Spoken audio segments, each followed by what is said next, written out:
I frankly think that crisis initiation is really tough. And it's very hard for me to see how the United States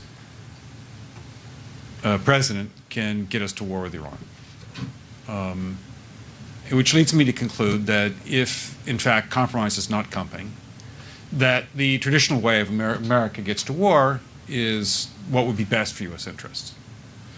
Some people might think that Mr. Roosevelt wanted to get us into World War II, as David mentioned. You may recall we had to wait for Pearl Harbor. Some people might think Mr. Wilson wanted to get us into World War I. You may recall he had to wait for the Lusitania episode.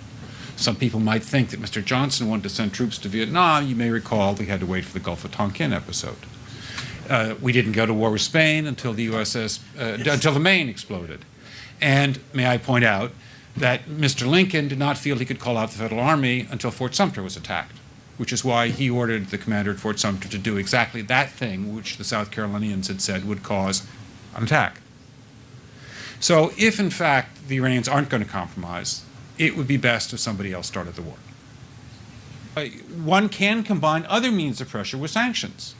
I mentioned that explosion on August 17th. We could step up the pressure. I mean, look, people, Iranian submarines periodically go down. Someday one of them might not come up.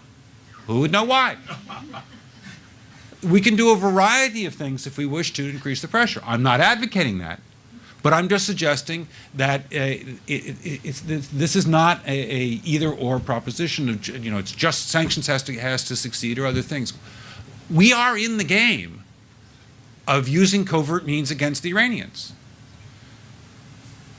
We could get nastier at that.